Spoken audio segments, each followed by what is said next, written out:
स्वागत है आप सभी का मेरे चैनल स्टोरी टेलर दिव्या में।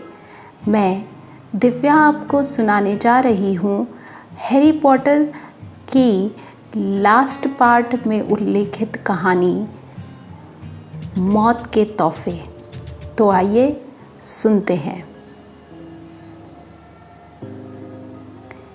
एक बार की बात है, 3 भाई शाम के समय वीरान घुमावदार सड़क पर यात्रा कर रहे थे। तीनों भाई एक नदी के किनारे पर पहुंचे। नदी इतनी गहरी थी कि वे इसे चलकर पार नहीं कर सकते थे और तैरकर पार करना भी बहुत ही खतरनाक था। बहरहाल ये तीनों भाई जादू में माहिर थे। उन्होंने अपनी छड़ियाँ लहराकर खतरनाक दिख रही नदी पर पुल बना लिया।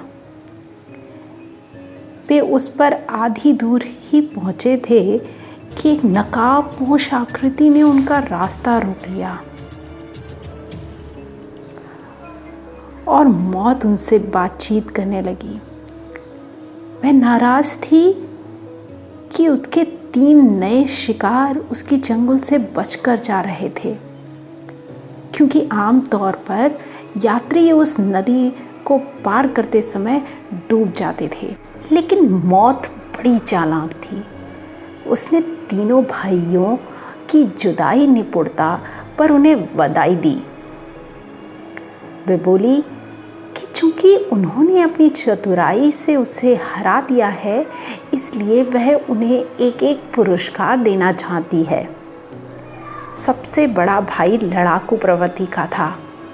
उसने मौत से दुनिया की सबसे ताकतवर छड़ी मांगी, ऐसी छड़ी जो इसके मालिक को द्वंद युद्ध में हमेशा जिताए, जो मौत को हराने वाले जादूगर के काबिल हो। यह सुनकर मौत नदी किनारे लगे एल्डर वृक्ष तक गई और उसकी एक शाखा तोड़कर अजय छड़ी बनाई और सबसे बड़े भाई को दे दी। दूसरा भाई घमंडी था। उसने मौत को थोड़ा ज़्यादा अपमानित करने का फैसला किया। उसने कहा कि उसे मुर्दा लोगों को इस दुनिया में वापस बुलाने की शक्ति चाहिए। मौत ने नदी किनारे से एक पत्थर उठाया, दूसरे भाई को दे दिया और कहा, इस पत्थर में मरे हुए लोगों को वापस बुलाने की शक्ति है। इसके बाद मौत ने तीसरे और सबसे छोटे भाई से पूछा कि उसे क्या चाहिए। यह भाई तीनों में सबसे विनम्र और समझदार था। उसे मौत पर जरा भी भरोसा नहीं था। उसने कहा कि उसे ऐसी चीज चाहिए जिसकी बदौलत वह वहाँ से इस तरह जा सके ताकि मौत उसका पीछा ना कर पाए। बड़ी अनिच्छा से मौत ने उसे अपना अदृश्य चोंगा दे दिया।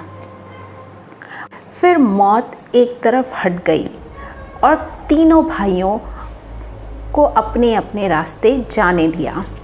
चलते चलते वे तीनों भाई इस रोमांच अद्भुत घटना के बारे में बातें करते जा रहे थे और मौत के तोहफों के गुणगान कर रहे थे।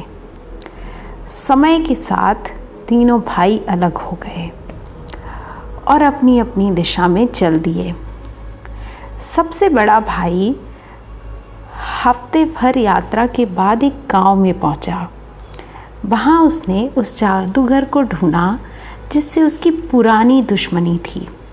जाहिर है, जब हथियार के रूप में अजय छड़ी उसके पास थी तो दुश्मन जादूगर से हुए द्वंद्व युद्ध में वह कैसे नहीं जीतता।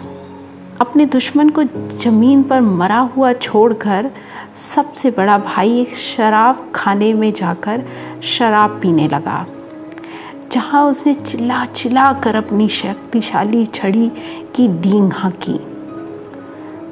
वह जरा जोर जोर से सबको बता रहा था कि ये छड़ी मौत का दिया तोहफा है और इससे वह अजय बन गया है। उसी रात को सबसे बड़े भाई के कमरे में एक जादूगर चुपके से घुस आया। बड़ा भाई शराब के नशे में धूर्त होकर बिस्तर पर सोया था।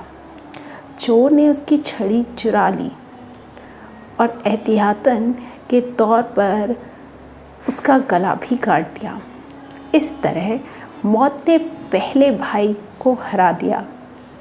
इसी दौरान दूसरा भाई यात्रा करके अपने घर पहुंच गया, जहां वह अकेला रहता था। यहाँ उसने उस पत्थर को बाहर निकाला जिसमें मरे लोगों को वापस बुलाने की शक्ति थी।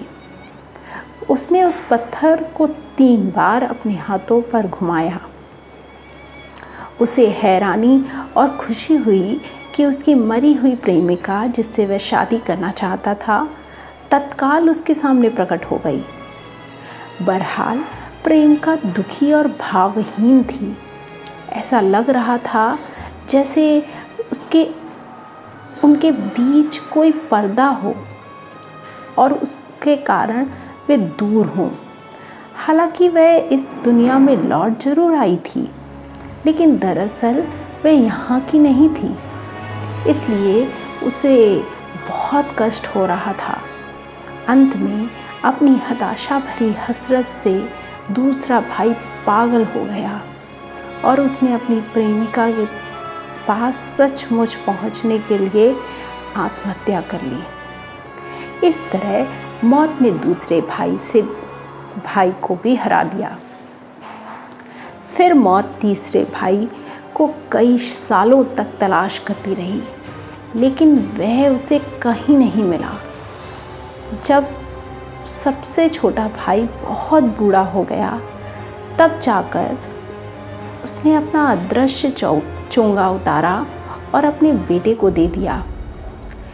फिर उसने मौत का स्वागत किसी पुराने दोस्त की तरह किया और उसके साथ खुशी खुशी बराबर वालों की तरह इस दुनिया को छोड़ गया। बस इतनी सी थी ये कहानी। आई होप कि आपको पसंद आई हो, और अगर आई है तो प्लीज़ मेरे इस चैनल को सब्सक्राइब करना ना भूलिए। साथ ही इस कहानी को लाइक एंड शेयर करना ना भूलें, और ये कहानी कैसी लगी है इसके बारे में कमेंट में मुझे ज़रूर बताएं। धन्यवाद।